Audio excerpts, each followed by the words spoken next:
ચરિત્ર ગાવું પ્રભુજી તમારા, અખંડ સૌભાગ્ય ગણીય મારા. ઈચ્છાઓ એ જ પ્રભુજી મારી, સ્મૃતિ રહો અંતરમાં તમારી. સ્મૃતિ રહો અંતરમાં તમારી. કૃપા કરો મુજ ઉપરે સુખ નિધિ સહજાનંદ. ગુણ તમારા ગાવવા બુદ્ધિ આપજો સુખ કંદ. ગુણ તમારા ગાવવા બુદ્ધિ આપજો સુખ કંદ. શ્રી સ્વામિનારાયણ ભગવાનની જય. સિયાવર રામચંદ્ર ભગવાનની જય. ઉમાપતિ મહાદેવની જય. અને એમાં આપણે ભગવાન સ્વામિનારાયણના એ ભક્તો અને પરમહંસો સંતો સાથેના એ દિવ્ય પ્રસંગોનું આપણે આચમન કરી રહ્યા છીએ. તો આજે આપણે આમ તો કોઈ પણ વ્યક્તિ કોઈ પણ ક્ષેત્રની અંદર એ ત્યારે જ આગળ વધે છે કે જ્યારે પોતાના ગુરુ કે ભગવાન કે પછી અત્યારની ભાષાની અંદર આપણે એને કોચ કહીએ છીએ. હવે એ કોચ કહે એ પ્રમાણે કરે તો આગળ. જેમ મહાભારતની અંદર અર્જુનના કોચ કોણ હતા? એના ગાઈડ કોણ હતા? પથદર્શક માર્ગદર્શક કોણ હતા? તો શ્રી કૃષ્ણ ભગવાન હતા. તો જો એમણે જેમ કીધું એવી રીતના અર્જુને કર્યું તો પોતે 18 દિવસની અંદર એ યુદ્ધ પોતે જીતી જાય છે. ક્યાં 5 પાંડવો ને ક્યાં 100 કૌરવો. પણ છતાં પણ જો ભગવાન પાંડવ પક્ષની અંદર હતા અને વિજય પ્રાપ્ત કરી શક્યા. એના મૂળની અંદર હતું શ્રી કૃષ્ણ ભગવાનની દરેક આજ્ઞાનું પાલન એ યુધિષ્ઠિર, ભીમ, નકુલ, સહદેવ અને અર્જુન કરતો હતા. તો એવી જ રીતે ભગવાન સ્વામિનારાયણે પણ ઘણી બધી એવી આજ્ઞાઓ કરેલી છે અને એ આજ્ઞાઓ એ ભક્તોએ અને સંતો પરમહંસોએ પાલન કરી છે. આજે આપણે એવા થોડાક રમૂજી પ્રસંગોની વાત કરવાના છીએ. પણ ભગવાન સ્વામિનારાયણને કેવા રમૂજી પ્રસંગો ઊભા કરેલા છે. પણ હા, આ પ્રસંગો સાંભળીને આજ્ઞાની આપણને મહત્વતા પણ ખ્યાલ આવી જશે. જેમ આપણે વાત કરીએ એમ કોઈ પણ ક્ષેત્રની અંદર જોવાની છૂટ, તો આજ્ઞાનું પાલન જેટલું હશે એટલા પોતે આગળ વધી શકશે. તો એવી જ રીતે શ્રીજી મહારાજની પણ દરેક આજ્ઞાનું પાલન એ પરમહંસો સંતો ભક્તો કરતા હતા. જેમ આપણે અગતરાયના પર્વતભાઈની વાત કરેલી હતી, બોટાદના શિવલાલ શેઠની વાતો કરી હતી. આ સિવાય પણ ગઈકાલે આપણે જે સત્સંગની માં એટલે કે મુક્તાનંદ સ્વામીની પણ વાત કરી હતી. તો આજે પણ એવા આપણે ભક્તોની વાત કરવી છે. આપણે ઘણી બધી વખત કથા વાર્તાની અંદર એવા 18 ભક્તો કે જે મહારાજે પત્ર લખ્યો અને પોતે સાધુ થવા આવી ગયા, તો આપણે એનું ચરિત્ર આજે સાંભળવાના છીએ. હવે એ એક ચરિત્ર સાંભળવાનું નથી, પણ એ નિષ્કાન સ્વામી સાથે પણ મહારાજે કંઈક રમૂજી કરી છે. તો એનું પણ આજે આપણે ચરિત્ર સાંભળીશું.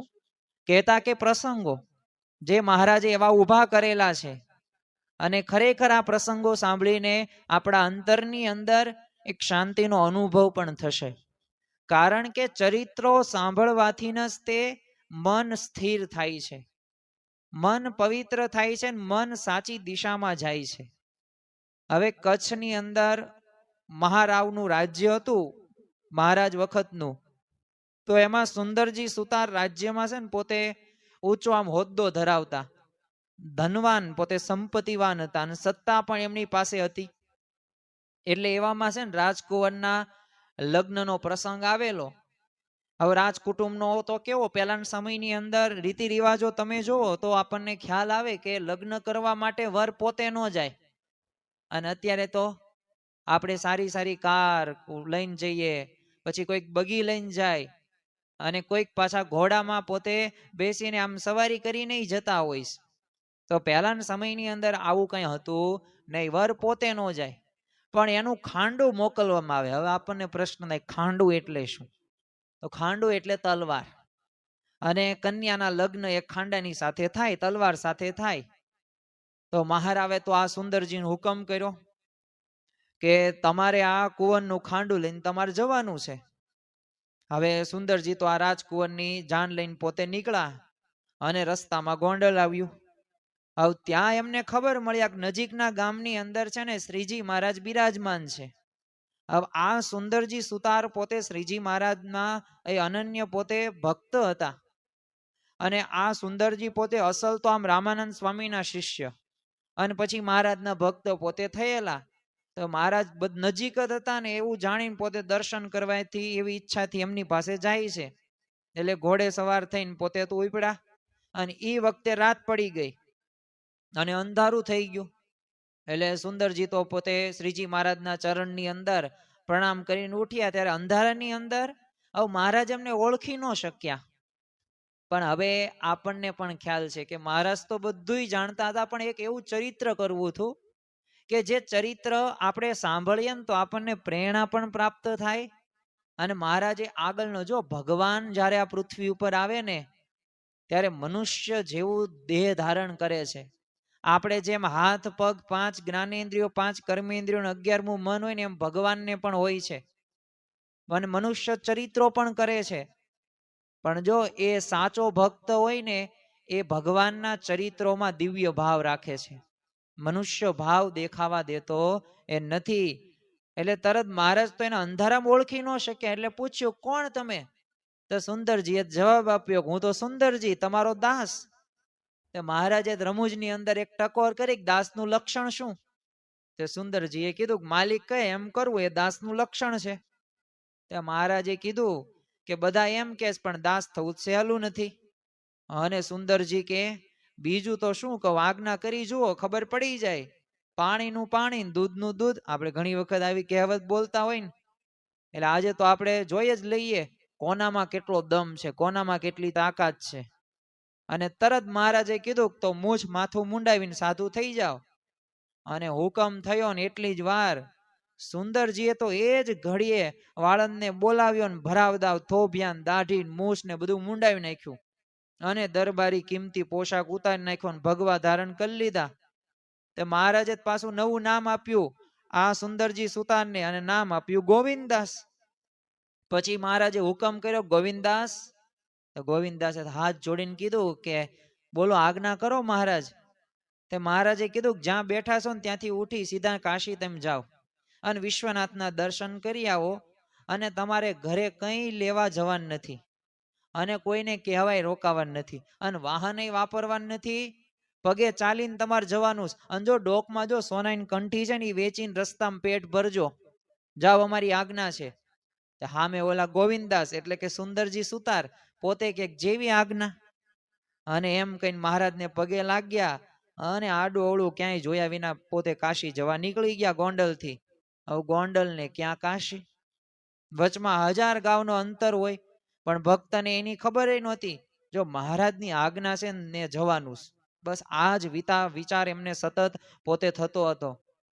જો એમ આપણા જીવનની અંદર પણ જ્યારે ભગવાન અને સંત જે આજ્ઞા કરે ને ત્યારે જો આટલી આપણે તત્પરતા હોય ને તો એમાં ભગવાન ને સંત આપણા ઉપર રાજી થાય.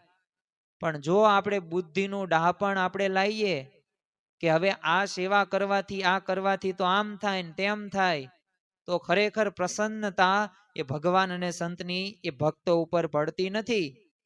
એ તો જ્યારે આજ્ઞા કરે એ આજ્ઞા પછી વધાવી લેવાની હોય, ઝીલવાની હોય. અને એ જ સાચા ભક્તનું મોટું લક્ષણ કહેવાય. હવે આ સુંદરજી સુતાર તો પોતે કાશી જવા નીકળ્યા. મહારાજની આજ્ઞા થઈ એટલે તરત તે પછી મહારાજે મુક્તાનંદ સ્વામીને વાત કરી અને હસતા હસતા કીધું કે અમે એવા કામ કર્યા છે ને કે દીવાનને સાધુ કરી નાખ્યો. તો મહારાજ તો મુક્તાનંદજીને વડીલ ગણીને એમનું ખૂબ માન સન્માન રાખતા હતા. કારણ કે સદગુરુ મુક્તાનંદ સ્વામી જે ગઈકાલે પણ આપણે વાતો કરી જ હતી એમના ચરિત્ર પ્રસંગો દ્વારા, સત્સંગની માતા તો હતા જ તે, પણ મહારાજ કરતા 22 વર્ષ પોતે મોટા હતા. એટલે મુક્તાનંદ સ્વામી પણ પોતે વિવેકપૂર્ણ રીતે મહારાજને પોતે વાત કરે અને મહારાજે તે વિવેક દાખવીને માન સન્માન રાખીને મુક્તાનંદ સ્વામીને ઘણી વખત કહેતા હતા. નિસંકોચપણે વાતો થતી હતી મુક્તાનંદ સ્વામી મહારાજને.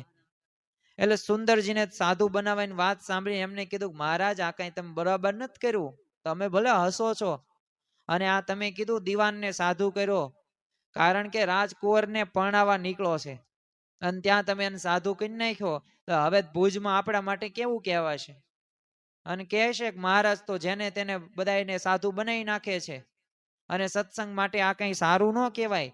હવે જ્યાં સત્સંગની વાત આવીને એટલે મહારાજ તો સમજી ગયા, એટલે તરત તે બે માણસોને બોલાવ્યા ને હુકમ કર્યો કે ઓલા હમણાં છે ને તમે ઘોડે સવાર થઈને જાઓ, ઓલા સુંદરજીને પાછા લઈ આવો અને કહેજો કે મહારાજ બોલાવે છે.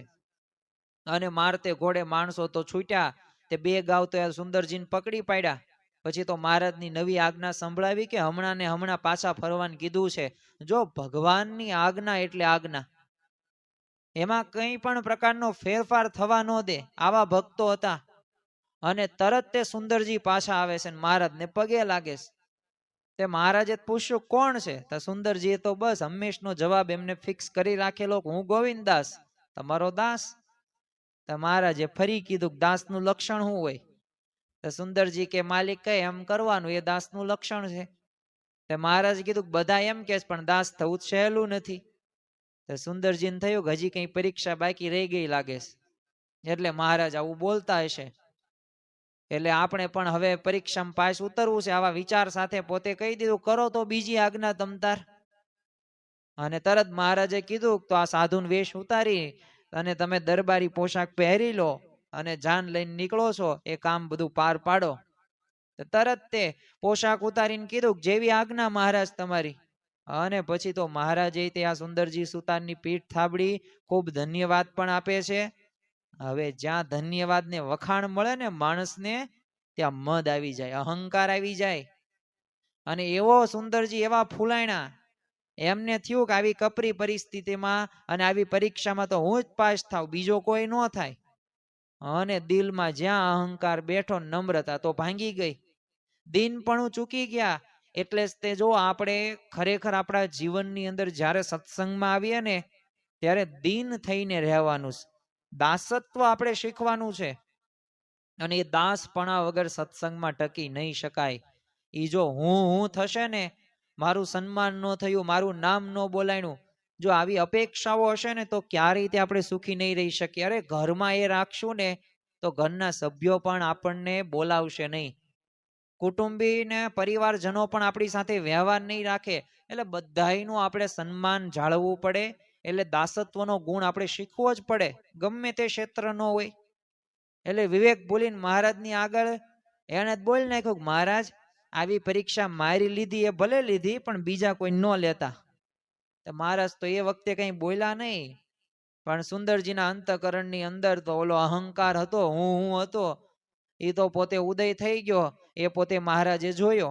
જો એક તો માણસની એક વાસ્તવિકતા તો એ છે જ તે, જ્યારે પણ માણસના હાથે કોઈક સારું કામ થઈ જાય ને, અથવા તો અશક્ય કાર્ય શક્યમાં પરિવર્તિત થઈ જાય ને, એટલે આમ આનંદ હોય ને, એ સ્વાભાવિક છે, આનંદ આવે અને આવવો જ જોઈએ.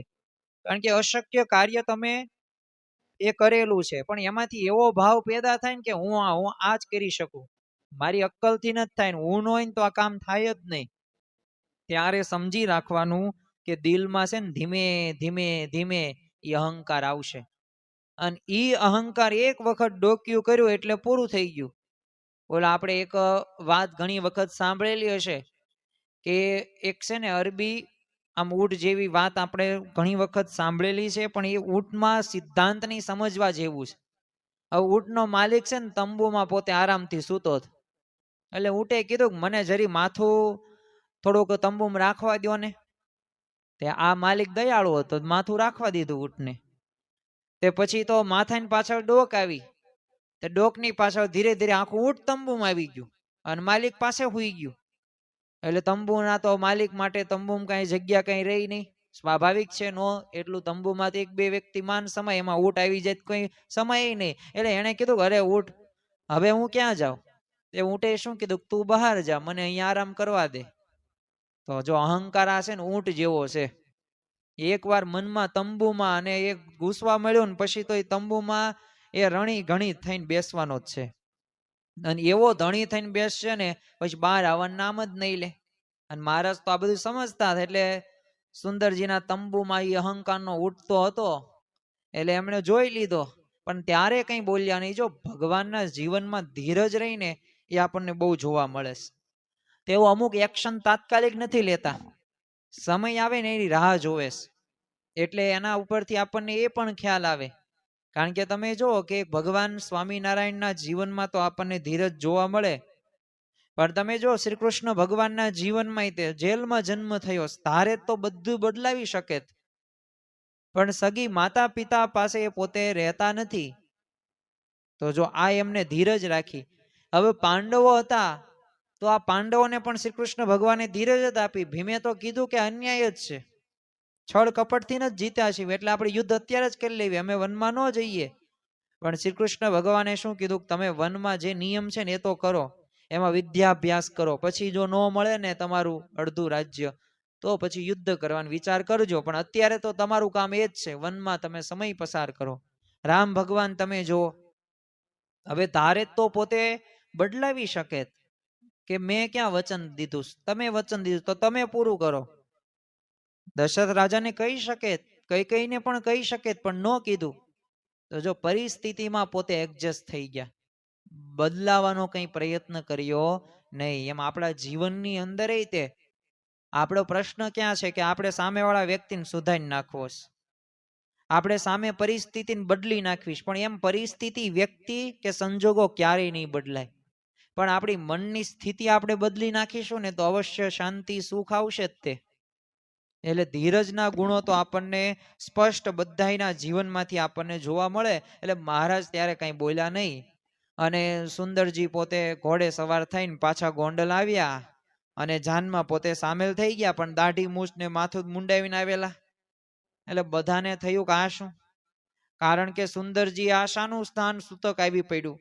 હવે આ લગ્નનું તો શુભ કામ કહેવાય, અને મુંડાવ્યું કેમ, એટલે પણ આ સુંદરજી પોતે સુતાર આ ચતુર હતા, અને એ જ દીવાનું બની શકે ને, એટલે તરત જવાબ દઈ દીધો કે અહીંયા અમારી છે ને કુળ દેવતા છે, અને રાજકુંવરનું લગ્ન રૂઢી રીતે પતે ને એ માટે મેં બાધા રાખેલી હતી કે દેવતાને મોવાળા દઈ દીધા, એટલે મેં દીધા છે, એટલે જેથી છે ને રક્ષા થાય. બધાને તો આ વાતથી સંતોષ થઈ ગયો, અને પછી તો ચણભણ જે હતું બધું બંધ થઈ ગયું, વાર્તાલાપ તે અંદરો અંદર કે આ બધું શું ચાલે. પણ કારણ કે બાનું જ એવું કાઢ્યું, જેમ ગળા હેઠે ઉતરી જાય ને ગુણ આવે. હવે આ ઘણો બધો સમય વીતી ગયો આ વાતને. પછી મહારાજ છે ને પોતે સૌરાષ્ટ્રની અંદર પોતે ફરતા હતા, તો એમાં કચ્છ ભુજ એમને જવાનું થયેલું, ને ભુજમાં સુંદરજી સુતારને ત્યાં મુકામ કરવાનો હતો. એટલે સુંદરજી વિશે તો ઘણી બધી વાતો એ મહારાજે કાને આવેલી, અને મહારાજના એક એક શબ્દ ઉપર આમ પોતે મૂછ ને આમ માથું મુંડાવીને કાશીએ જવા નીકળેલા. એ પાછું આ સુંદરજી સુતાર પોતે આખા ગામને ગર્વથી પોતાને કે એવો અહંકાર રાખતો, અને પછી છેલ્લે એવું કહેતો ગરીબને સાધારણ માણસ સાધુ થાય એમાં નવાઈ નથી, પણ મારા જેવો ધનવાન ને સત્તાવાન કોઈ સાધુ થાય છે, પણ હું એ સાધુ થયો મહારાજની આજ્ઞા પ્રમાણે, અને દાસ ભાવે મેં વર્તન કર્યું. એટલે મહારાજે જોયું કે હવે આ સુંદરજીને પાઠ ભણાવવાથી હવે એ સમય આવી ગયો છે. એટલે પોતે ભુજ જવા નીકળતા પહેલા એમણે છે ને સુરા ખાચર, અલૈયા ખાચર, લાધા ખાચર, કાળા, કમળસિંહ, વીરદાસ, આવા છે ને 18 જણાના નામ લખીને એક પત્ર હતું ને એમાં પછી વગેરે લખેલું હતું, આ બધા 18 નામ ને પછી વગેરે. અને એવો પત્ર મહારાજે તૈયાર કર્યો, અને પત્ર લઈને એક ખાસ માણસને મોકલો કે જા 18 જણને આ પત્ર વચાવજે. અને પત્રમાં મહારાજે શું લખેલું હતું કે આ કાગળ વાંચો કે તરત ઘર બારનો ત્યાગ કરીને જેતપુર જઈને ત્યાં રામદાસ સ્વામી પાસે દીક્ષા લઈને કાશી તરફ હાલી નીકળજો, અને કાશીથી સીધા ભુજ અમને આવીને મળજો. અને પછી એમણે બીજો પત્ર રામદાસ સ્વામીને લખેલો, સુરા ખાચર, અલૈયા ખાચર ને 18 ભક્તો હતા, તમારે ત્યાં આવશે એટલે એમને ત્યાગીને કપડા આપીને દીક્ષા આપજો, પણ છે ને કાશી નો જવા દેતા. એમને બધાને લઈને છે ને અમારી પાસે ભુજ રહ્યા સુંદરજી સુતારને ઘેર આવજો. હવે એ કોણ હતા 18 જણા, એની પણ આપણે વાતો કરીએ. જેમ આપણે શરૂઆતમાં વાત કરીએ એમ, જો ભગવાન જ્યારે આજ્ઞા કરે ત્યારે આ બધા ભક્તો કેવા હતા. હવે સામાન્ય રીતે જે સુંદરજી સુતારને શું હતું કે હું તો દીવાન હતો, ધનવાન હતો, સંપત્તિવાન હતો, અને મને આજ્ઞા કરીને મેં આજ્ઞાનું પાલન કર્યું. પણ કોઈક સાધારણ માણસ હોય ને એ બધું આમાં સાધુ થાય એમાં કઈ નવાઈ ન કહેવાય, એ તો સામાન્ય વાત કહેવાય. પણ ધનવાન સત્તાવાન તો હું સાધુ થયો. એટલે એ પોતે આવા ગર્વથી ચાલતા. પણ મહારાજે જે 18 ભક્તો ઉપર પત્ર લખેલા, તેમાં છે ને કોઈક રાજા હતા, કોઈક ઠાકોર હતા, કોઈક ભાયાત હતા, કોઈક શેઠ હતા, કોઈક શાહુકાર હતા, અરે કોઈક જમીનદાર હતા, 100 200 500 500 વીઘાના પોતે માલિક હતા.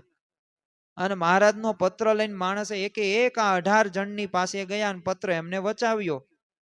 હવે એક જણ તો એ વખતે મકાન ચણાવતો હતો, તે કડિયા સુતાર કામ કરતા હતા, એટલે ઉપર દેખરેખ રાખતો હતો. હવે મહારાજનો પત્ર એ વાંચીને પોતે તો હડપ ઊભો થઈ ગયો અને આઘું પાછું જોયા વગર પોતે જેતપુર તરફ ચાલવા લાગ્યો. કારણ કે મહારાજે શું કીધું હતું કે જેતપુર જઈને રામદાસ સ્વામી પાસે દીક્ષા લઈને કાશી તરફ તમારે હાલી નીકળવાનું છે અને કાશીથી પછી ભુજ મન મળવા આવવાનું છે. એટલે આવી વાત કરેલી પત્રની અંદર. એટલે કારીગરોએ પછી બૂમ મારી શેઠ, પણ આ શેઠના કાન ગીરો મુકાઈ ચૂક્યા હતા. એટલે એ પોતે કઈ સાંભળ્યા વગર બસ જેતપુર પૂરી વાટને પોતે ચાલવા લાગ્યા. કોઈ પરિવારના સભ્યોને કઈ ભલામણ નહીં. એક જણ તો પોતે ચોપડો લઈને દેવું લેણું પોતે તપાસતો. તે મહારાજનો પત્ર વાંચીને ચોપડો વાંચીને આમ ધંધાને રામ કરીને પોતે ચાલી નીકળેલો. હવે કોઈક લેવું દેવું હોય, પૈસા ઉધાર જમા હોય, એ તો વ્યક્તિ સ્વાભાવિક રીતે પૂરો કરીને જાય ને. પણ જો એ પોતે કંઈ પણ ભલામણ કરવા ન રહ્યો, ઘેર મહેમાન હતા એમને મળવા ન રહ્યો. કોઈ તો હાથી ઘોડે ચડવા વાળા હતા, કોઈ પાલખીએ ચડવા વાળા હતા, બધાય પોતે વાહન મેકીને પગપાળા ચાલી નીકળ્યા જેતપુર. શા માટે? મહારાજની આજ્ઞા. એ જેતલપુર પોતે મહારાજે કહેલું હતું કે ત્યાં તમે રામદાસ સ્વામી ત્યાં દીક્ષા તમારે લેવાની છે. અને એવું નહીં, ઘણી બધી સંપત્તિ એમની પાસે હતી.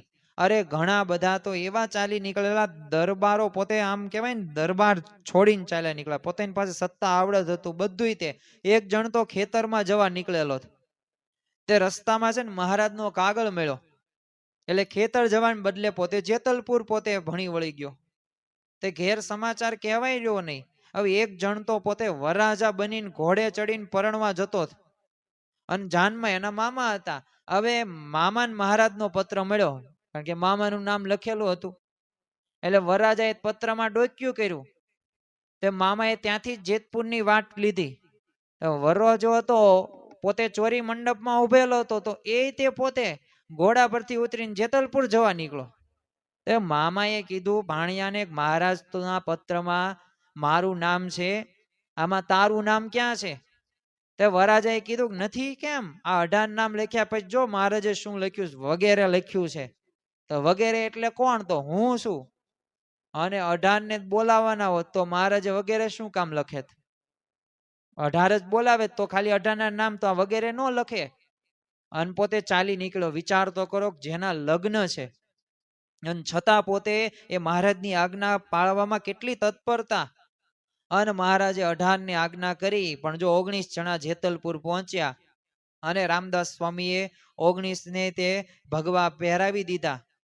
હવે ભક્તોને મહારાજ ઉપર આવી શ્રદ્ધા હતી. પલંગ ઉપર પોડનારા હવે ભોય પર સુવા લાગ્યા. માથે આમાં મંડિલ બાંધનારાઓએ ભગવી કંથા પોતે ધારણ કરી. સોના રૂપાણા વાસણો હતા, એમાં જમનારા બધા હતા. અને હેમના પ્યાલામાં પોતે પાણી પીનારાઓએ હાથમાં તુંબી પાત્ર લીધેલા. અને ભાવતા ભોજન પણ પોતે જમતા હતા, પણ એક ભિક્ષાનો ગોળો વાળીને જે આવે એ પોતે જમે. અને કોઈ ઘરને કાંઈ યાદ કરે નહીં અને કોઈ જાગીરને પણ કાંઈ યાદ કરે નહીં. બસ નિર્માનીપણે તે પોતે જીવન જીવે. અને દીક્ષા લીધા પછી બધાય કાશીએ જવા છે ને તલપાપડ થઈ રહ્યા હતા. અને ત્યાં રામદાસ સ્વામીએ કીધું કે મહારાજની આજ્ઞા છે કે તમને સૌને લઈને મારે છે ને ભુજ આવવું, એટલે હમણાં છે ને તમારે કાશી જવાનું નથી. તે બધાએ કીધું કે અહીં ઠીક થયું, કાશી જવા નીકળેલા પહેલા મહારાજના દર્શન થશે અને પછી અમે કાશી જશું. આ તો બહુ સારી વાત કહેવાય. તો જો એમના રામદાસ સ્વામીની આજ્ઞાનું પાલન એમને કર્યું, કારણ કે રામદાસ સ્વામીને પત્ર સ્પેશિયલ મહારાજે મોકલેલો હતો કે એમને કાશીએ ન મોકલતા, મારી પાસે અહીંયા ભુજમાં એ આ જે સુતાર છે ને, જે સુંદરજી, એમની પાસે મોકલવાના છે. અને રામદાસ સ્વામી 19 સાધુઓને લઈને ભુજ સુંદરજી સુતારને ત્યાં આવ્યા. અને આવતા જોઈને મહારાજનો એમનો સત્કાર કરવા સામા ગયા. અને ચાલીને નહીં, સાક્ષાત દંડવણ પ્રણામ કરતા કરતા. વિચાર કરો, કે ખરેખર ભગવાન પોતાના ભક્તને દંડવાટ પ્રણામ કરે છે. કેમ? કારણ કે એવી આજ્ઞાનું પાલન કર્યું છે. એટલે મહારાજને આવી રીતના દંડવટ કરતા જોઈને એ તો બધાય તે 19 પોતે મહારાજને પગે લાગે છે. અને મહારાજ એમને ફરી ફરીને ભેટે છે અને બધાયને ધન્યવાદ પણ આપે છે ને કહે છે કે હાથી કમળની ડાંખળી તોડે ને એમ તમે સંસારનું બંધન તોડી નાખ્યું છે, એટલે ધન્ય છે તમને. અને પછી તો ભક્તોની આંખોમાં પણ એ હર્ષના આંસુ આવી ગયા અને બધાએ વૃતાંત સાંભળીને આ સુંદરજી સુતાર એ તો પોતે આભો થઈ ગયો. કારણ કે આ કોઈ સાધારણ કે ગરીબ માણસો નહોતા. એના મનની અંદર એ જે અહંકાર આવેલો હતો, એને જે ગર્વ હતો ને કે જે સ્વાભાવિક રીતના ગરીબ કે સાધારણ માણસ હોય ને એ જ સાધુ થાય ને એમાં કોઈ નવાઈ નથી. અને જેવો ધનવાન ને સત્તાવાન કોઈ સાધુ થાય છે, એનો જે ગર્વ હતો ને એ ગર્વ બધોય ઓગળી જાય. અને ધન સંપત્તિ વાળા હતા. અને એટલું જ નહીં, એમાંથી 4 તો ચંદરવા ચડે ને એવા હતા. મહારાજના એક બોલ ઉપર એ બધાય ધન માલ ને રાજપાટ મેલીને પોતે સાધુ થઈ ગયા. તો એમની આગળ સુંદરજી તો કઈ હિસાબ જ એનો ન રહ્યો. અને સુંદરજીને ત્યાગનો મદ હતો એ બધોય તે ઉતરી જાય છે. મહારાજે તો પછી આ સુંદરજી સુતારને ત્યાં થોડાક દિવસ બધાને રોક્યા અને પછી એક દિવસ બધાને ભેગા કરીને કીધું કે મારી એક આજ્ઞા તમે માની, હવે તમે બીજી આજ્ઞા માનો. તો બધાએ કીધું શોળી ચડવા લગીને આજ્ઞા માટે અમે તૈયાર છીએ મહારાજ. જો ભગવાનના ભક્તો અને સંતો એ આ પોતે પરાકાષ્ઠા સુધી પહોંચાયેલા હતા. અને એટલે જ તે જો ભગવાનની જેટલી આજ્ઞાનું પાલન કરીએ ને એટલા આપણે વધુ સુખી રહી શકીએ. ગરડા પ્રથમના તે 34મા વચનામૃતની અંદર શ્રીજી મહારાજે વાત કરી છે કે મારા વચને કરીને જે કોઈ મુમુક્ષુ હરિભક્ત પોતે પાલન કરે અને વચનનો લોપ ન કરે ને તો મારે જેવો આનંદ છે ને એવો તમને આનંદ પ્રાપ્ત થાય. પણ જેટલો વચનમાં લોપ થાય, જેટલી આજ્ઞાનું પાલન ન થાય એટલા વધુ દુઃખી થવી. પણ જે સત્સંગી ન હોય એને શું સમજવું? તો સત્સંગી કોઈક હરિભક્ત ન હોય તો મહારાજે ત્યાં ચોખવટ કરી છે કે એને તો પોતાના કર્મ ને સિદ્ધાંત ને અનુસાર સુખ દુઃખ આવે છે, પણ ભગવાનનો જે ભક્ત છે એને સુખ કે દુઃખ આવે છે તો એ આજ્ઞાનું પાલન કરે તો સુખ અને આજ્ઞાનો લોપ કરે એટલું દુઃખ. અને જો આજ્ઞાની આટલી તત્પરતા આ બધાની હતી તે મહારાજે કીધું ભગવા ઉતારીને હવે ઘરે પાછા જાઓ. તો બધાના મન તો એકદમ કોચવાઈ ગયા અને કીધું કે એકવાર બંધનમાંથી છોડાવ્યા પછી અમને બંધનમાં ન નાખો અને સુખમાંથી અમને દુઃખમાં ન ધકેલો. હવે આવી સમજણ, હવે તમે વિચાર કરો, એમની પાસે ધન હતું, સંપત્તિ હતું, બધું હતું, પણ છતાં પણ કેવા શબ્દો બોલે છે કે આ સંસાર ને આ બધું બંધન છે, આ જગત આખું દુઃખરૂપ છે.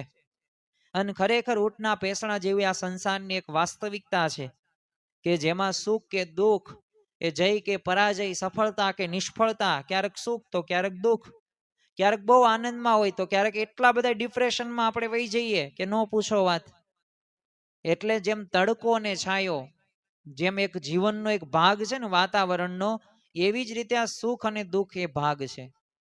આપણા જ ધર્મપત્ની એ આપણને શરૂઆતમાં ઘણા બધા ગમતા હોય, પણ સમય આવે ને તો એ જે ગમવાનું, એ જે ટકાવારી હોય ને એ ધીમે ધીમે ઘટતી જાય, તો અમુક પર વાત વધતી જાય. આપણા જ સંતાનો, આપણા જ તે બાળકો ઉપર આપણને ગર્વ હોય તો એ ગર્વ કાયમ માટે ટકતો નથી. હા, એમ સારું કહેવાય, પણ એ પ્લસ અને માઇનસ થવાનું જ છે. એ ઉપર નીચે એરો જવાનું જ છે. જેમ વેન્ટિલેટરની અંદર આમ સીધી લીટી થઈ જાય ને તો ખલાસ, મૃત્યુ. પણ એમનામ ઉપર નીચે થવી પડે. એવી જ રીતના સુખ દુઃખમાં આવું જ છે. અને એ થાય છે એટલે જ આપણે ભગવાનનું ભજન કરીએ છીએ. બાકી ત્યાં કોઈ વ્યક્તિને ભગવાનનું ભજન કરવાનો ટાઈમ છે? એ ડર છે ને, એ ખ્યાલ છે ને, એટલે વ્યક્તિ પોતે ભજન કરતો જોવા મળે છે. અને એક એને પૂર્વનું સંસ્કારનું પોતે જ્ઞાન હોય છે. એટલે ભગવાન એને એવી સદબુદ્ધિ આપે છે, એવા વિચારો આપે છે કે ભગવાનની સેવા પણ કરે અને ભગવાનનું રાત દિવસ પોતે ભજન પણ કરે. હવે આવી આજ્ઞા કરીને તોય સામે આ બધા એવી રીતના જ કીધું. એટલે મહારાજે કીધું કે જો હજી તમારી પાસેથી મારે ઘણું બધું કામ લેવાનું છે, એટલા માટે હું તમને ઘરે જવા કહું છું. અને તમારી ખાતર નહીં, મારી ખાતર તમારે ફરી ગૃહસ્થ થવાનું છે. અને 18 જણે વાત કબૂલી, પણ એક જણે ના કહી. એણે તો મહારાજના ચરણમાં માથું મૂકી દીધું અને મહારાજ હું તો 18માં નથી, વગેરેમાં છું. હવે પોતે એ વરાજુ હતો અને વગેરેમાં આવેલો હતો, એટલે મને આપ ઘરે પાછો જવા ન કહેતા. પછી તો મહારાજે બહુ એને આગ્રહ ન કર્યો અને પરણવા માટે એ વરઘોડે ચડેલો એ યુવાન, જેનું નામ 18 નામની અંદર નહોતું, વગેરેમાં નામ હતું, ને એ સાધુ બની ગયો. અને એનું આ અદ્ભુત પરાક્રમ જોઈને મહારાજે એનું નામ શું પાડ્યું? અદ્ભુતાનંદ સ્વામી. આ અદ્ભુતાનંદ સ્વામીના પણ પ્રસંગો આપણે ભવિષ્યની અંદર ક્યારેક જોશું. હવે આ સ્વામી અદ્ભુતાનંદ સ્વામીએ પોતે ભગવાન સ્વામિનારાયણનું એક જીવન વૃત્તાંત લખેલું, મોટામાં મોટું એમને કામ કરેલું અને સરસ મજાની રચના એમને કરેલી છે. અને જો આવી રીતે મહારાજ એ પોતાના ભક્તોના એ મનોબળથી ચકાસણી કરતા હતા અને એમનામાં અખૂટ વિશ્વાસ પેદા કરતા હતા, અને એમના જીવનને એક ઉન્નત અને વધુ ઉન્નત બને ને એ જ શ્રીજી મહારાજની જીવન ભાવના હતી. હવે આ સુંદરજી સુતારના તો માન ભંજનની આ કથા જો આપણા માન ભંજનની કથા બની છે, અને આપણા જીવનની અંદર પણ નાના મોટા એવા અભિમાન આવે છે, અને ખોટા ખરાય અહંકાર આપણે દૂર કરવાના છે. અને આપણામાં શું લાવવાનું છે? આપણે નમ્રતા, દાસભાવ, એ દિવ્યતા હોય ને તો ખરેખર પ્રભુ પણ આપણા કાર્યની અંદર ભળે અને વધુમાં વધુ પ્રસન્ન પણ થાય. તો આવા શ્રીજી મહારાજના ભક્તો હતા. આ તો આજે આપણે એક જ તે એક ચરિત્રની વાત કરી. આમ તો પ્રસંગો આપણે જોયા, એમાં 3-4 પ્રસંગોની વાતો કરી, પણ આ બધા પ્રસંગો ઉપરથી આપણને એટલી ખ્યાલ આવે કે મહારાજની આજ્ઞા એટલે આજ્ઞા. એ આજ્ઞામાં રતી પણ ફેર પડવા દેતા નહીં. તો આપણે પણ આવી જ આજ્ઞાનું પાલન એ જીવન પર્યંત સુધી કરવાનું છે. બીજા આપણે વધુ એવા ચરિત્ર પ્રસંગો જોઈએ તો ગઈકાલે આપણે સત્સંગની માં એટલે કે મુક્તાનંદ સ્વામીના જીવન પ્રસંગો જોયા હતા. તો આજે આપણે સદગુરુ નિષ્કાન સ્વામીની વાત કરીએ. પોતે ગૃહસ્થ હતા અને પોતે કેવી રીતે પોતે ત્યાગી થાય છે, મહારાજે કેવું ચરિત્ર કર્યું. હવે આ ચરિત્ર સાંભળવાથી ખરેખર શાંતિનો અનુભવ તો થશે જ તે, પણ એ નિષ્કાન સ્વામીને કેવી પરીક્ષામાં મહારાજે પસાર કર્યા ને એ આપણે સાંભળવા જેવું છે. આમ તો શેખપાટ કરીને એક ગામ છે, અને લાલજી સુથાર, સદગુરુ નિષ્કાન સ્વામીનું નામ લાલજી સુથાર હતું. હવે આ લાલજી સુથાર તો મૂળ રામાનંદ સ્વામીના પોતે શિષ્ય, અને મયારામ ભટ્ટના એ પોતે મોઢે નીલકંઠ વર્ણીને મહિમા સાંભળીને રામાનંદ સ્વામી આગળ ફરિયાદ કરવા ગયેલા હતા, એ આ જ લાલજી સુથાર. અને પછી તો મહારાજના મહિમાની એમને ખાતરી કરી નાખી અને એવી પાક્કી થઈ ગઈ એટલે મહારાજને પાકા શિષ્ય પોતે બની ગયેલા. એકવાર મહારાજ છે ને ફરતા ફરતા પોતે શેખપાટ આવે છે. હવે લાલજી સુથારને ત્યાં મુકામ કર્યો અને ત્યાં ગામના બધા સંતો હરિભક્તોને તેડાવીને મહારાજે વસંત પંચમીનો ઉત્સવ કરેલો. હવે ઉત્સવ પૂરો થયો એટલે બધા વિખરાઈ ગયા. એટલે મહારાજે છે ને લાલજી સુથારને કીધું, હવે એમનું ચરિત્ર શરૂ થાય કે કોઈ તમારા જેવો ભક્ત આમ ભૌમ્યો મળી જાય ને તો આમ કચ્છ જવું છે, શોધી દેશો કોઈ એવો ભૌમ્યો? હવે મહારાજ તો અનંત કોટી બ્રહ્માંડના ભૌમ્યા છે, એ તો બધુંય જાણે, અને આ લોકનું નહીં પરલોકનું બધુંય જાણે. જેટલા આ તમે કયો બધા વ્યક્તિનું એ એમના હાથની અંદર બધુંય છે. પણ છતાંય મહારાજે આ લાલજી સુથારને આવું કીધું કે કોઈક એવો ભૌમ્યો આમ શોધી દો જેથી અમે જઈ શકીએ. બધે આ સત્સંગનું અમારે વિચરણ કરવું છે, કથા વાર્તા બધાને કરવી છે અને સત્સંગ કરાવવો છે.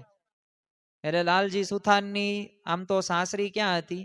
કચ્છની અંદર, અને અવારનવાર કચ્છ જવું પડતું એટલે રસ્તાનો એમને બધોય ખ્યાલ તો હતો જ તે. એટલે કચ્છના ભૌમિયા તો પોતે આ લાલજી સુથાર જ હતા. મહારાજ તો એ બધું જાણતા હતા, એટલે તે મહારાજ એવો પ્રશ્ન પૂછ્યો, તમારા જેવો કોઈ ભક્ત ભૌમ્યો આમ ગોતી દો.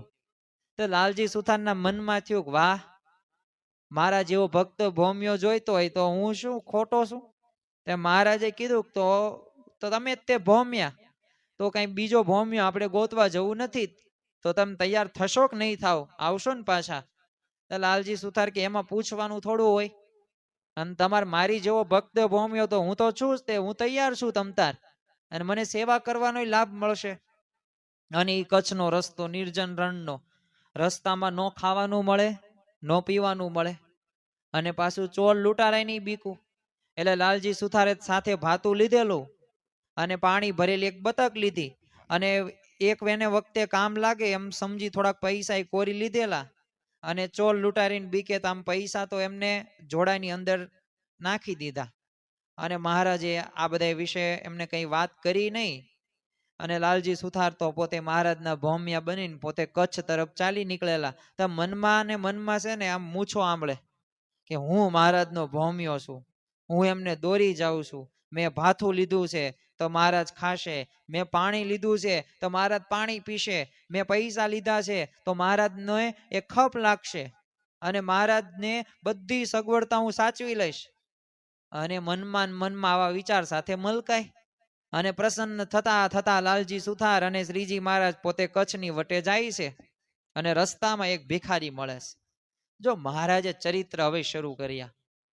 મહારાજ તો બધુંય જાણે અને ખરેખર જ્યારે આવા લીલા ચરિત્રો આપણે સાંભળીએ ને ત્યારે આપણે ને મહારાજનો યથાર્થ મહિમા આપણને સમજાય.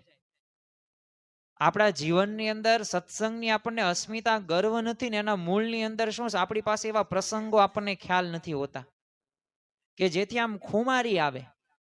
તમે જુઓ કે ભારતીય આર્મી તમે જુઓ કેટલી માઇનસમાં એવી ઠંડીની અંદર પોતે દેશનું રક્ષા કરે છે, પણ એમનામાં અસ્મિતા છે, ગર્વ છે.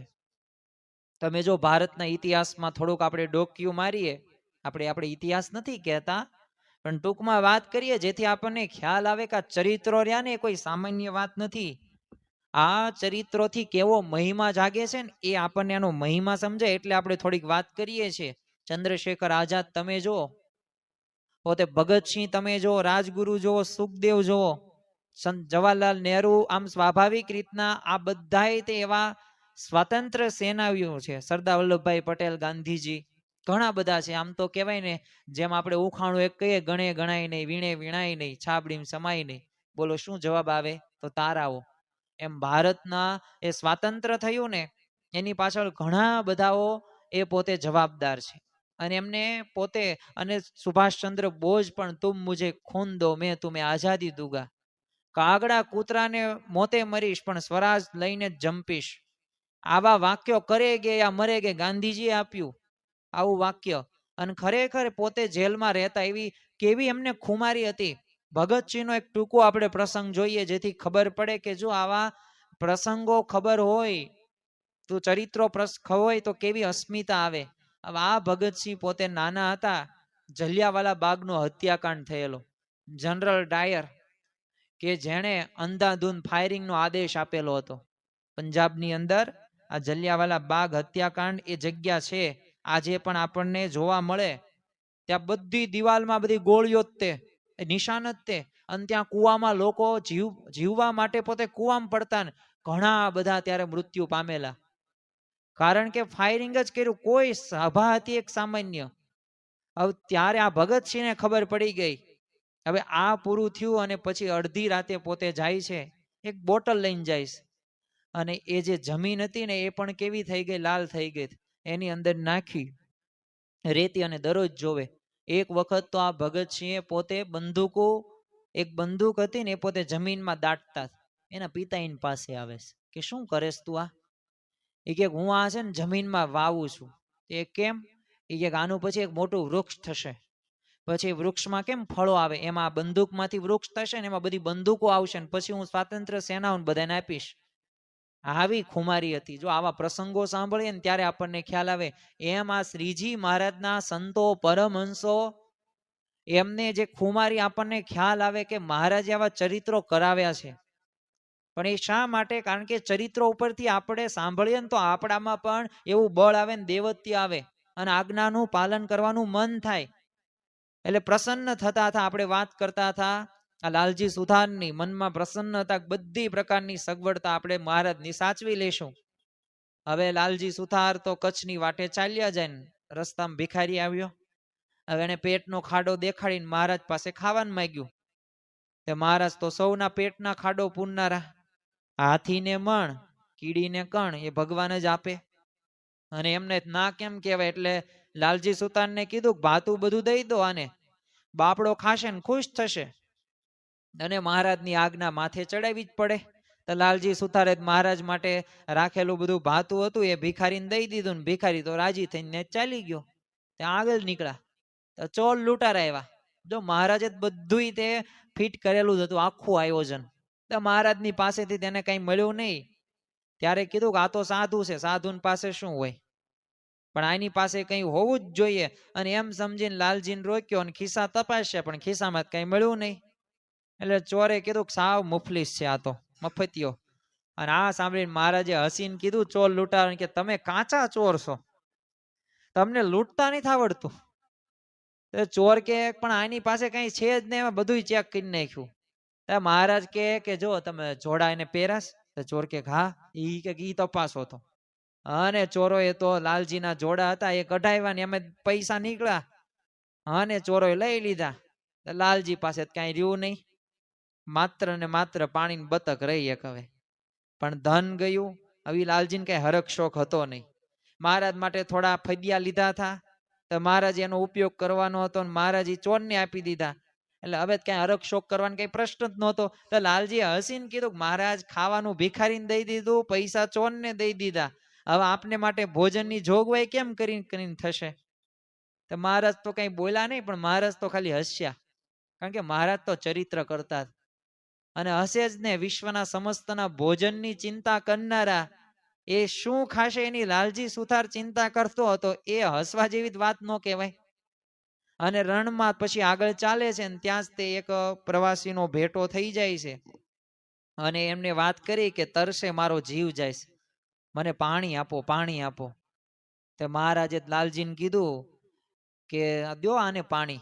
હવે પાણી જે વધ્યું હતું, હજી તો આમ સામે આમ રણનો તો અફાટ વિસ્તાર હતો અને પાણી ક્યાંય મળવાની કઈ સંભાવના હતી નહીં. એટલે એ વખતે પોતાની પાસે પાણી છે ને બીજાને દઈ દેવું, એવો જેવો તેવો કઈ ત્યાગ તો કહેવાય નહીં. પણ એવી પળ હતી કે જયારે પ્રાણ દેવા પાળવે પણ પાણી દેવું ન પાળવે, એવો સમય હતો.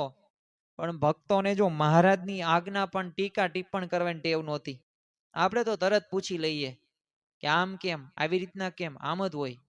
આપણે તરત તર્ક બુદ્ધિ વાપરી, કારણ કે આપણે ભણેલા ગણેલા, આપણે ઘણા બધા સંશોધનો કરેલા. એટલે આપણી પાસે આવી તર્ક વિતર્કની આમ હારમાળા, આખો ચોપડો ભરેલો હોય, જેમાં ભગવાનને પ્રશ્ન થાય કે આને શું આજ્ઞા કરવી. એની પાસે તર્ક તો તૈયાર જ છે. પણ જો ભક્તોના જીવનની અંદર ત્યારે આપણને જોવા મળતું કાંઈ ટીકા ટિપ્પણ હોય નહીં. આજ્ઞા એટલે આજ્ઞા, એમાં પછી આગળ પાછળ કઈ વિચાર કરવાનો જ નહીં. અને સાર સાર કઈ જોખવાનો તો હોય જ નહીં. લાલજી સુથારે તો તરસ્યા ભિખારીને પાણી દઈ દીધું ને બતા કઈ ખાલી થઈ ગઈ. રણ તો હજી આગળ વધતું જ હતું. જતા જતા મહારાજે કીધું લાલજી મને તરસ લાગીશ, ગળું સુકાઈશ. તો લાલજી કે મહારાજ અહીંયા હું પાણી ક્યાંથી લાવું, હતું એ તો તમે આપી દેવડાવ્યું, તો આ તો રણ છે, આ નો કઈ ભેગું નહીં થાય. તે મહારાજે કીધું પણ રણમાં પણ કોઈ કોઈ જગ્યાએ થોડીક મીઠી વીરડી નીકળી આવે છે અને એવી અહીંયા હશે, તું અહીંયા ખાડો ખોદ તો ખરી, નીકળશે. હવે રણમાં કોઈ દિવસ મીઠી વીરડી નીકળે, પાણી હોય, અશક્ય વાત કહેવાય ને. પણ લાલજી તો એ જ રસ્તે ઘણી વાર આવેલો હતો, એટલે એ તો જાણતો જ ક્યાંય પાણી મળવાનું નથી.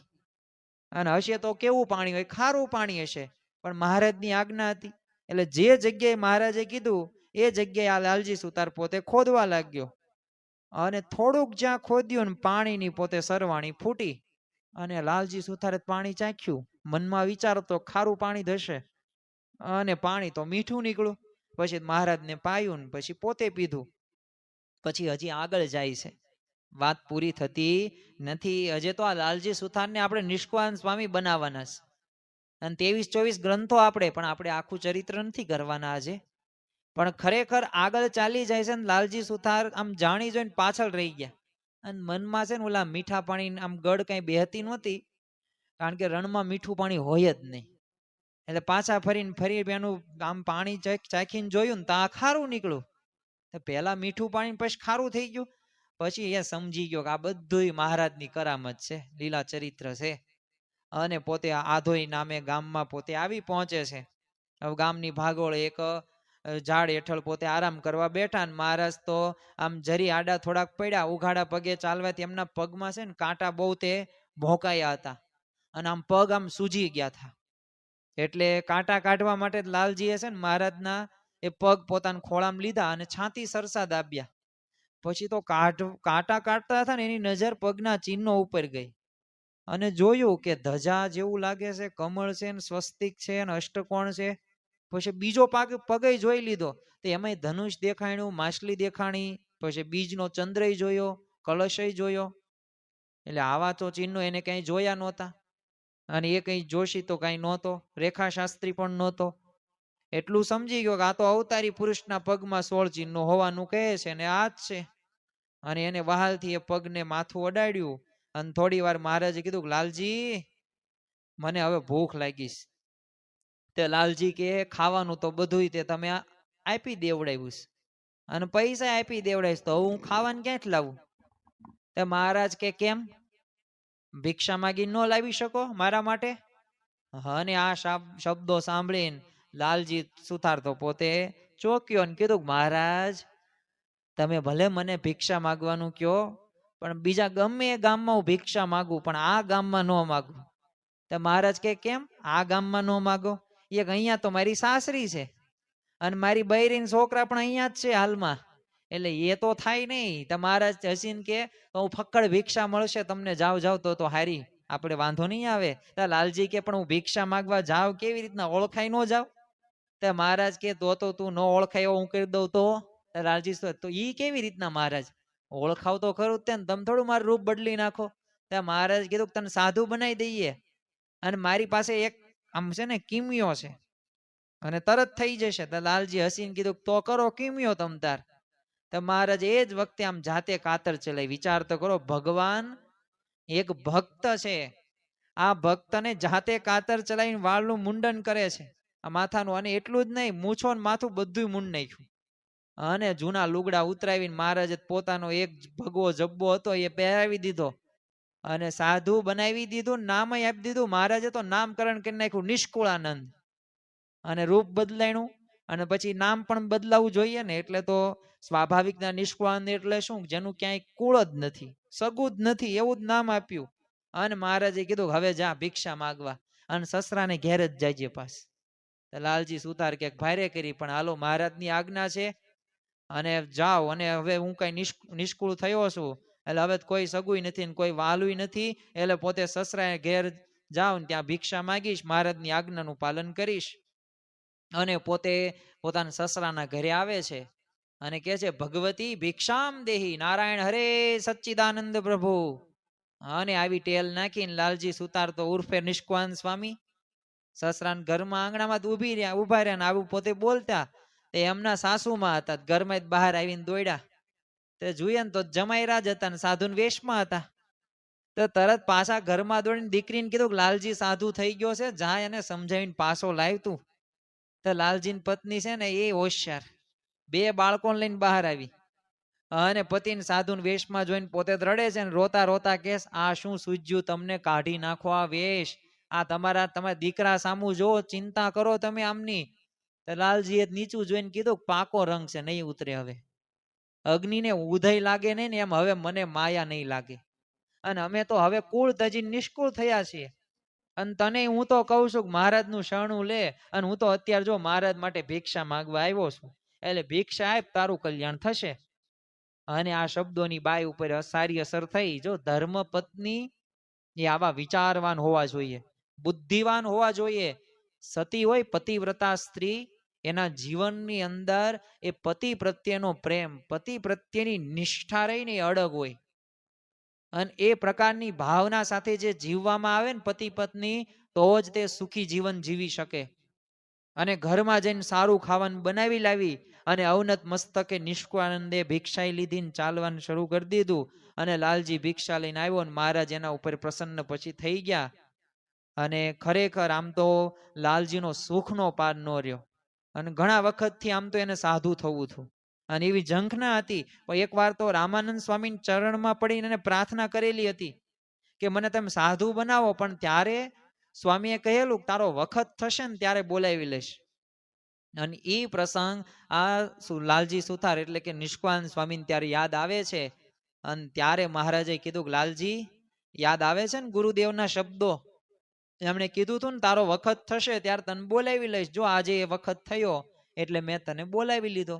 અને હવે કાવ્યો લખ અને તારે મોટા મોટા ગ્રંથો લખવાના છે. અને લાલજી સુથાર તો ઘરનો પોતે સુખી હતો, કલા કારીગરીમાં તે ઘણો બધો હોશિયાર, અને એમના કવિતા કરવાની પણ શક્તિ, અને આ એની શક્તિ હોય સાધુ થયા પછી ખૂબ ખીલી, અને ઘણા બધા કાવ્યો અને ગ્રંથો લખ્યા, અને એમના પર વૈરાગ્યની જબરજસ્ત અસર થઈ. વૈરાગ્ય મૂર્તિ એટલે નિષ્કાન સ્વામી. વિચાર કરો, બીજો એક પ્રસંગ આપણે જોઈએ. આપણે ઘણી બધી વખત નરક ને સ્વર્ગ ને એવું બધું કુંભી પાક ને આવું હોય કે ન હોય, આવા પ્રશ્નોમાં છે ને આખી જિંદગી પસાર કરીને એવું કાંઈ હોય નહીં. હું તો જે હોય એ જેને દેખાય એ જ માનું, આવું આપણે ઘણી વખત કહેતા હોય. પણ સદગુરુ નિષ્કાન સ્વામીએ 23 જેટલા ગ્રંથો લખ્યા, 23 કરતા વધુ. અને એ બધા ગ્રંથોમાં આપણને ખ્યાલ આવે કે કેવો એમને મહિમા. એ લખેલો મહારાજનો એક ગ્રંથ છે 23-24 ગ્રંથોમાંનો, અને જેનું નામ છે મનગંજનય, તે જેમાં મન સાથેનો તમે પરતક મન નિજ મનનો સરસ મજાનો સંવાદ આપવામાં આવ્યો છે, અને એ નિષ્કાન સ્વામી લખ્યો છે. આવો જ એક બીજો ગ્રંથ કે જેની આપણે અત્યારે વાત કરવી છે, અને એ છે યમદંડ સંહિતા. આ યમદંડ સંહિતા લખવાનો હતો ગ્રંથ. મહારાજે કીધું કે આ બધાય તે માનતા નથી. જો મહારાજે આમ તો બધાય પ્રશ્નોનું સમાધાન કરાવવા માટે ગ્રંથો લખાવ્યા છે. મુક્તાનંદ સ્વામીની આજ્ઞા કરી, બ્રહ્માનંદ સ્વામીની આજ્ઞા કરી, અને એટલું નહીં, નિષ્કાન સ્વામીની આજ્ઞા કરી, ગોપાલ સ્વામીની આજ્ઞા કરી. એવા ગ્રંથો લખો અને શાસ્ત્રો રચો. ગઈકાલે આપણે વાત કરી હતી, સદગુરુ મુક્તાનંદ સ્વામીને તો આમ જીવન પર્યંત સુધી લખવાની તેમને આજ્ઞા કરેલી હતી. એટલે જો એમની 23-24 ગ્રંથો લખેલા છે, એટલે સ્વાભાવિક રીતે કીધું કે તમે આ બધું યમદંડ જે નરકનું બધું છે ને એનું વર્ણન કરો, એવો ગ્રંથ લખો. એ નિષ્કાન સ્વામી કે મહારાજ તમે વાત કહો છો એ વાત સાચી છે, અમે તો માનીએ છીએ, પણ હવે મેં કંઈ જોયું નથી તો હું લખું કઈ રીતે? પ્રશ્ન થાય ને. માનો કે કંઈક ઘર એવું જોવો, કંઈક એનું ટાઇલ્સ હોય, એનું બધું ડિઝાઇન હોય, ડેકોરેશન હોય, તમને ત્યાં લઈ જવામાં આવે ને તમે જોજો આવી ટાઇલ્સ હોય, આવી હોય સ્ટાઇલની, બધું તમે કહી શકો, વર્ણન લખી શકો. પણ હવે તમે જોયો જ નથી એ બંગલો ને ઘર, તો કઈ રીતના લખી શકો? વાત એ સાચી. અને ત્યારે મહારાજે દિવ્ય દેહ કરી નિષ્કાન સ્વામીને એ યમપુરીમાં જમપુરી મોકલે છે, અને બધું જોવે છે અને વર્ણન કર્યું. એ તો આપણે શાસ્ત્ર વાંચીએ ને ત્યારે ખ્યાલ આવે. 28 નરકના કુંડોની વાત કરવામાં આવી. એક કુંડની અંદર જે મુખ્ય જે વ્યક્તિ હોય ને, અસુર, જે એને પણ વર્ણન એની અંદર કરવામાં આવેલું છે. જો આવું એક પોતે સામર્થ્ય એ શ્રીજી મહારાજે નિષ્કાન સ્વામીને આપેલું, અને વૈરાગ્યના કેવા, તમે એમના કીર્તનો સાંભળો એટલે વૈરાગ્ય આવી જાય. તમને સંસારમાંથી અનાસક્ત થઈ જાઓ અને ભગવાનમાં આસક્ત થઈ જાઓ, એવા તો એમના કીર્તનો પદો છે. ખરેખર વૈરાગ્યની મૂર્તિ સમાન આ નિષ્કાન સ્વામીની આમ જબરજસ્ત સમજણ પણ એવી જ હતી. મહારાજે કીધું કાવ્યો કરો, અને આધોઈમાંથી જ એમની કાવ્યોની સરવાણી ફૂટી. એવી વૈરાગ્યથી ભરપૂર કાવ્યોના આમ જાણે આમ ધોધ વહેવાવી દીધો. અને એમના એ ભજનો સાંભળીને લોકોના દિલમાં પાછો વૈરાગ્ય પણ આવતો. અને અત્યારે પણ તમે એ ભજનો સાંભળો એટલે ખ્યાલ આવે. અક્ષરધામનું વર્ણન પણ આ નિષ્કાન સ્વામી કરેલું છે. જે દેહ ધામને પામીને પ્રાણી, એ જે આખું પદ એમને લખેલું છે.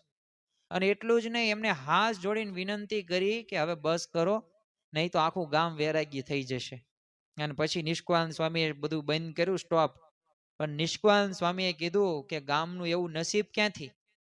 તો મહારાજ તો એમને પછી એકલાને લઈને કચ્છ જવા કેમ નીકળ્યા, એનું રહસ્ય નિષ્કાન સ્વામી બન્યા પછી લાલજી સુતારને બધું સમજાઈ ગયું. અને મહારાજે એમને કુળ તજી નિષ્કુળ બનાવવા પોતે માગતા હતા.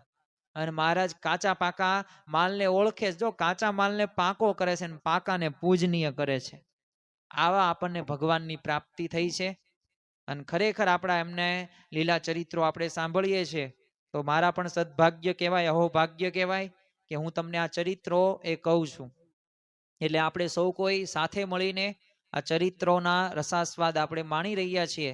તો આવતીકાલે પણ આપણે પુરુષોત્તમ માસ કથા શ્રવણની અંદર એવા ચરિત્રોની વાતો કરીશું, એવા દ્રષ્ટાંતોની વાતો કરીશું કે જે પ્રસંગો સાંભળવાથી અંતરમાં શાંતિનો અનુભવ તો થશે, મહારાજનો મહિમા તો સમજાશે, ભક્તોનો મહિમા સમજાશે, સંતો પરમહંસોનો મહિમા સમજાશે.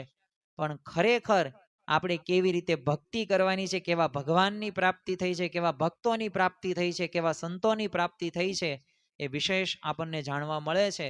તો આજના દિવસે આપણે મહારાજ સ્વામીના ચરણોમાં પ્રાર્થના કરીએ કે અમારા જીવનની અંદર પણ આવો વૈરાગ્ય આવે, પણ આપણે ત્યાગી નથી થવાનું, પણ ગૃહસ્થ જીવનમાં પણ એવી પરાકાષ્ઠા સુધી પહોંચવાનું છે. એ બોટાદના શિવલાલ શેઠ, અગતરાયના પર્વતભાઈ, જીવુબા, લાડુબા, દાદા ખાચર, એમની સંતાનો હતા જ તે.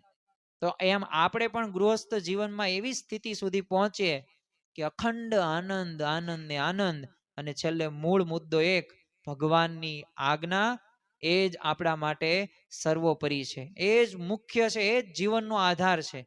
તો દરેક આજ્ઞાનું આપણે પાલન કરીને આપણે ભગવાનને રાજી કરી શકીએ, એ જ આજના દિવસે પ્રાર્થના. શ્રી સ્વામિનારાયણ ભગવાનની જય. સ્વામિનારાયણ નારાયણ નારાયણ, સ્વામિનારાયણ નારાયણ નારાયણ, સ્વામિનારાયણ સ્વામિનારાયણ, સ્વામિનારાયણ સ્વામિનારાયણ, સ્વામિનારાયણ નારાયણ નારાયણ, સ્વામિનારાયણ નારાયણ નારાયણ. શ્રી સ્વામિનારાયણ ભગવાનની જય. આવા જ આધ્યાત્મિક પ્રવચનો સાંભળવા માટે અમારી ચેનલને લાઈક કરો, શેર કરો અને સબસ્ક્રાઇબ કરવાનું ભૂલતા નહીં.